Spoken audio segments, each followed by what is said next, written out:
Loan ಕೊಡಿಸೋದಾಗಿ ವಂಚಿಸಿ ಬೆದರಿಕೆಯ ಆರೋಪ ಕೇಳಿ ಬಂದಿದೆ. ವೆಂಕಟೇಶ್ ಎಂಬಾತನನ್ನ ಬಂಧಿಸಿದ್ದಾರೆ ಕ್ರೈಂ ಪೊಲೀಸರು. ತನ್ನ ಖಾತೆಗೆ ಹಣವನ್ನು ಹಾಕಿಸಿಕೊಂಡು ವಂಚನೆ ಮಾಡಿದ್ದಾನೆ, ಜೊತೆಗೆ ಕೊಲೆ ಬೆದರಿಕೆ ಕೂಡ ಹಾಕಿದ್ದಾನೆ ಎನ್ನುವಂತಹ ಆರೋಪ ಇದು. ಸುರೇಂದ್ರನಾಥ್ ರೆಡ್ಡಿ ಎಂಬುವರಿಗೆ ವಂಚಿಸಿ ಕೊಲೆ ಬೆದರಿಕೆಯನ್ನ ಹಾಕಿದ್ದಾನೆ ವೆಂಕಟೇಶ್. ಪೊಲೀಸ್ ಆಯುಕ್ತರಿಗೆ ದೂರನ್ನ ಕೊಟ್ಟಿರ್ತಾರೆ ಸುರೇಂದ್ರನಾಥ್ ರೆಡ್ಡಿ. ಪ್ರಕರಣ ಸಿಸಿಬಿಗೆ ವರ್ಗಾಯಿಸಿರ್ತಾರೆ ನಗರ ಪೊಲೀಸ್ ಆಯುಕ್ತರು.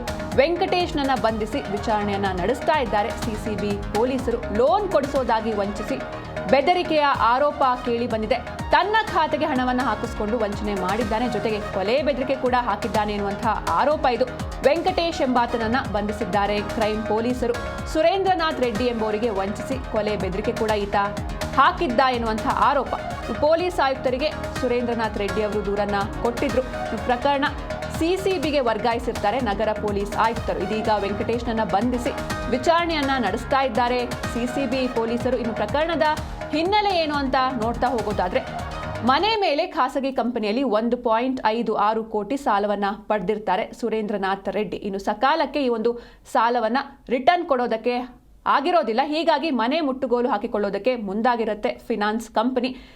ಆ ಸಮಯದಲ್ಲಿ ಸ್ನೇಹಿತನ ಮುಖಾಂತರ ಸುರೇಂದ್ರನಾಥ್ ರೆಡ್ಡಿಗೆ ವೆಂಕಟೇಶ್ ಲಿಂಕ್ ಆಗಿರುತ್ತೆ. 2024ರಲ್ಲಿ ರೋಹಿತ್ ಪಟೇಲ್ ಎಂಬುವರಿಂದ ಸುರೇಂದ್ರನಾಥ್ ಸಾಲವನ್ನ ಪಡೆದಿರ್ತಾರೆ. ಈ ಬಗ್ಗೆ ಹೆಚ್ಚಿನ ಮಾಹಿತಿಯನ್ನ ನೀಡ್ತಾರೆ ನಮ್ಮ ಪ್ರತಿನಿಧಿ ವಿಶ್ವನಾಥ್ ಎನ್ ಹರಿಹರ. ನೇರ ಸಂಪರ್ಕದಲ್ಲಿ ಜಾಯ್ನ್ ಆಗಿದ್ದಾರೆ.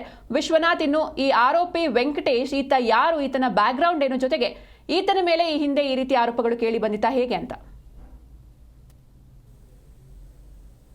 ಸಿಂಚನ ಅನ್ನಪೂರ್ಣೇಶ್ವರಿ ನಗರ ವ್ಯಾಪ್ತಿಯಲ್ಲಿ ಮತ್ತು ನಾಗರಬಾವಿ ವ್ಯಾಪ್ತಿಯಲ್ಲಿ ಈತ ಏನಿದ್ದಾನೆ, ಈ ವೆಂಕಟೇಶ್ ಅನ್ನೋನು, ಈತ ದೊಡ್ಡ ಮಟ್ಟದಲ್ಲಿ ನಾನು ಸ್ಥಳೀಯ ಮಟ್ಟದ ನಾಯಕ ಮತ್ತು ಸಮಾಜ ಸೇವಕ ಅಂತ ಗುರುತಿಕೊಳ್ಳೋದಕ್ಕೆ ಮುಂದಾಗಿರುವಂತದ್ದು. ಮತ್ತು ಅದೇ ರೀತಿಯಾಗಿ ಫ್ಲೆಕ್ಸ್ ಗಳಾಗಿರ್ಬೋದು, ಬಂಟಿಂಗ್ಸ್ ಆಗಿರ್ಬೋದು, ಬ್ಯಾನರ್ ಆಗಿರ್ಬೋದು, ಏರಿಯಾಗಳಲ್ಲಿ ಇವುಗಳನ್ನ ಹಾಕೊಂಡು ಯಾವುದೇ ಕಾರ್ಯಕ್ರಮ ಆಗಿರಬಹುದು ಮತ್ತು ಯಾವುದೇ ಒಂದು ಫಂಕ್ಷನ್ಸ್ ಗಳಾಗಿರ್ಬೋದು ಮತ್ತು ಸ್ಥಳೀಯ ಮಟ್ಟದಲ್ಲಿ ಏನೇ ನಡೆದ್ರು ಕೂಡ ನಾನೇ ಮುಂದು ಅನ್ನೋ ನಾನು ಸ್ಥಳೀಯ ಮಟ್ಟದ ನಾಯಕ ಅನ್ನೋದು ದೊಡ್ಡ ಮಟ್ಟಕ್ಕೆ ಬಿಲ್ಡಪ್ ಕೂಡ ಕೊಡ್ತಾ ಇದ್ದ.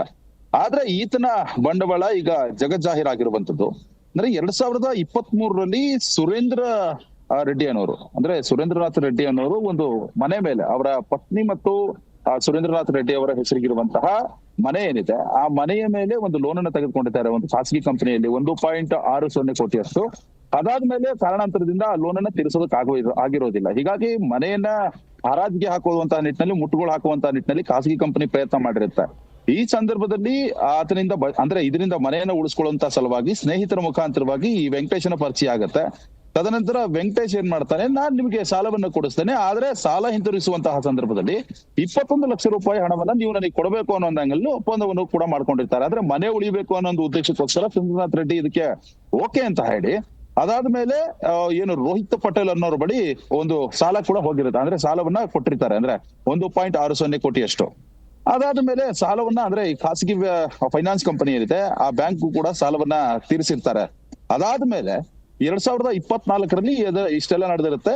ಒಂದು ಏನು ಈ ಜನರಲ್ ಆಗಿರುವಂತಹ ಕೋಆಪರೇಟಿವ್ ಸೊಸೈಟಿ ಏನಿದೆ, ಆ ಕೋಆಪರೇಟಿವ್ ಸೊಸೈಟಿಯಲ್ಲಿ ಮತ್ತೆ ಸುರೇಂದ್ರನಾಥ್ ರೆಡ್ಡಿಗೆ 2 ಕೋಟಿ ರೂಪಾಯಿ ಸಾಲವನ್ನ ಈ ವೆಂಕಟೇಶ್ ಕೊಡಿಸಿರ್ತಾನೆ. ಅದಾದ್ಮೇಲೆ ರೋಹಿತ್ ಏನು ಸಾಲವನ್ನ ಕೊಟ್ಟಿರ್ತಾರೆ, ಆ ಸಾಲವನ್ನ ತೀರಿಸುವಂತಹ ನಿಟ್ಟಿನಲ್ಲಿ ವೆಂಕಟೇಶ್ ರೆಡ್ಡಿ ಮುಂದಂತ ಅಂದ್ರೆ ಸುರೇಂದ್ರನಾಥ್ ರೆಡ್ಡಿ ಮುಂದಾದಂತ ಸಂದರ್ಭದಲ್ಲಿ ಈ ವೆಂಕಟೇಶ್ ಏನ್ ಮಾಡ್ತಾನೆ, ಇವರು ರೋಹಿತ್ ಅವರು ಫಾರಿನ್ ಹೋಗಿದ್ದಾರೆ, ಹೀಗಾಗಿ ಆ ಹಣವನ್ನ ನನ್ನ ಖಾತೆಗೆ ವರ್ಗಾವಣೆ ಮಾಡಿ ಅಂತ ಹೇಳ್ತಾನೆ. ಆದ್ರೆ ಇದಕ್ಕೆ ರೆಡ್ಡಿ ಅವರು ಒಪ್ಪೋದಿಲ್ಲ. ಆ ಸಂದರ್ಭದಲ್ಲಿ ಬೆದರಿಕೆ ಕೂಡ ಹಾಕ್ತಾನೆ. 3-4 ಜನರನ್ನ ಕರ್ಕೊಂಡು ಬಂದು ನೀನೇನಾದ್ರೂ ಹಣ ಹಾಕ್ಲಿಲ್ಲ ಅಂದ್ರೆ ನನ್ನ ಖಾತೆಗೆ ನೀನು ಸಾಯಿಸ್ಬಿಡ್ತೀನಿ ಅಂತ. ಹೀಗಾಗಿ ಹೆದರಿದಂತಹ ರೆಡ್ಡಿ ಏನ್ ಮಾಡ್ತಾರೆ, ಮೊದಲೇದಾಗಿ 1 ಕೋಟಿ ರೂಪಾಯಿ ಹಣವನ್ನು ಟ್ರಾನ್ಸ್ಫರ್ ಮಾಡ್ತಾರೆ ಆತ ಹೇಳಿದಂತಹ ಖಾತೆಗೆ. ಅದಾದ್ಮೇಲೆ 60 ಲಕ್ಷ ರೂಪಾಯಿ ಹಣವನ್ನ ಮರುದಿನ ಟ್ರಾನ್ಸ್ಫರ್ ಮಾಡ್ತಾರೆ. ಇದಾದ್ಮೇಲೆ 21 ಲಕ್ಷ ರೂಪಾಯಿ ಹಣವನ್ನ ATM ನಿಂದ ವಿಡ್ರಾ ಮಾಡಿ ಕೊಟ್ಟಿರ್ತಾರೆ. ಇಷ್ಟೆಲ್ಲ ಆದ್ಮೇಲೆ ರೋಹಿತ್ಗೆ ನಾನು ಹಣವನ್ನು ಕೊಡ್ತೇನೆ, ಈ ಹಣವನ್ನು ಅನ್ನೋದು ಆಂಗಲ್ ನಲ್ಲಿ ವೆಂಕಟೇಶ್ ಹೇಳಿರ್ತಾನೆ. ಆದ್ರೆ ವೆಂಕಟೇಶ್ ರೋಹಿತ್ಗೆ ಹಣವನ್ನು ಕೊಟ್ಟಿರೋದಿಲ್ಲ. ಹೀಗಾಗಿ ರೋಹಿತ್ ವೆಂಕಟೇಶ್ ರೆಡ್ಡಿಗೆ ಅಂದ್ರೆ ಇವರು ಸುರೇಂದ್ರನಾಥ್ ರೆಡ್ಡಿಗೆ ಫೋನ್ ಮಾಡಿ ಹಣವನ್ನ ಯಾವಾಗ ವಾಪಸ್ ಕೊಡ್ತೀರಿ, ಸಾಲ ಯಾವಾಗ ವಾಪಸ್ ಕೊಡ್ತೀರಿ ಅಂತ ಹೇಳಿದಾಗ ನಾನು ವೆಂಕಟೇಶ್ ರೆಡ್ಡಿಗೆ ಆಲ್ರೆಡಿ ಕೊಟ್ಟಿದ್ದೀನಿ ಅಂತ ಹೇಳ್ತಾರೆ, ವೆಂಕಟೇಶ್ಗೆ ಕೊಟ್ಟಿರ್ತೀನಿ ಅಂತ ಹೇಳಿರ್ತಾರೆ.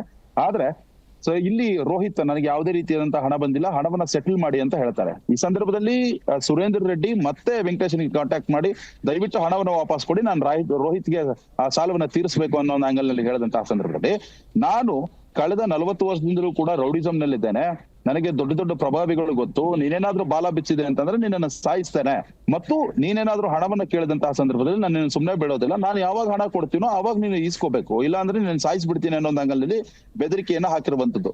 ಅನೇಕ ದಿನಗಳಿಂದಲೂ ಕೂಡ ಇದೇ ರೀತಿ ಈ ವೆಂಕಟೇಶ ಸುರೇಂದ್ರನಾಥ್ ರೆಡ್ಡಿಗೆ ಬೆದರಿಕೆ ಹಾಕಿದಾನಂತೆ. ಹೀಗಾಗಿ ಅನ್ನಪೂರ್ಣೇಶ್ವರ ನಗರ ಪೊಲೀಸ್ ಠಾಣೆಯಲ್ಲಿ ಒಂದು FIR ಕೂಡ ದಾಖಲಾಗಿರುತ್ತೆ. ಸರಿಯಾದಂತಹ ರೀತಿಯಲ್ಲಿ ರೆಸ್ಪಾನ್ಸ್ ಸಿಗದ ಕಾರಣ ಇತ್ತೀಚೆಗೆ ನಗರ ಪೊಲೀಸ್ ಆಯುಕ್ತರ ಕಚೇರಿಗೆ ಬಂದು ಏನು ಸುರೇಂದ್ರನಾಥ್ ರೆಡ್ಡಿ ವೆಂಕಟೇಶ್ ವಿರುದ್ಧ ಒಂದು ಕಂಪ್ಲೇಂಟ್ ಅನ್ನ ಕೊಟ್ಟಿದ್ದಾರೆ. ಪ್ರಕರಣವನ್ನ ಸೀರಿಯಸ್ ಆಗಿ ತೆಗೆದುಕೊಂಡಿರುವಂತಹ ಪೊಲೀಸರು ಸಿಸಿಬಿಗೆ ಅಂದ್ರೆ ನಗರ ಪೊಲೀಸ್ ಆಯುಕ್ತರು ಸಿಸಿಬಿಗೆ ವರ್ಗಾವಣೆ ಮಾಡ್ತಾರೆ. ಸದ್ಯಕ್ಕೆ ಸಿಸಿಬಿ ಪೊಲೀಸರು ಈ ವೆಂಕಟೇಶ್ ಏನಿದ್ದಾನೆ ಈತನನ್ನ ಬಂಧಿಸಿ ಈಗ ವಿಚಾರಣೆಯನ್ನ ನಡೆಸ್ತಾ ಇರುವಂತದ್ದು. ಒಟ್ಟಾರೆಯಾಗಿ ದೊಡ್ಡ ಮಟ್ಟದಲ್ಲಿ ಅಂದ್ರೆ ನಾನು ಸಮಾಜ ಸೇವಕ, ನಾನು ಅನೇಕ ಉತ್ತಮ ಕೆಲಸಗಳನ್ನು ಮಾಡ್ತಾ ಇದ್ದೀನಿ ಅಂತ ಪೋಸ್ಟ್ ಕೊಡ್ತಾ ಇದ್ದಂತಹ ಈತ ಏನಿದ್ದಾನೆ, ಈತನ ಬಂಡವಾಳ ಈಗ ಬಯಲಾಗಿದೆ. ಈಗ ಸಿಸಿಬಿ ಪೊಲೀಸರ ಕಸ್ಟಡಿಯಲ್ಲಿ ಈತ ಇದ್ದಾನೆ. ಪೊಲೀಸರು ತಮ್ಮದೇ ಆದಂತಹ ಸ್ಟೈಲ್ ನಲ್ಲಿ ಈತನ ವಿಚಾರಣೆ ನಡೆಸ್ತಾ ಇರುವಂತದ್ದು. ಸಿಂಚನ. ಓಕೆ, ಥ್ಯಾಂಕ್ ಯು ವಿಶ್ವನಾಥ್ ನಿಮ್ಮೆಲ್ಲ ಡೀಟೇಲ್ಸ್ಗಾಗಿ.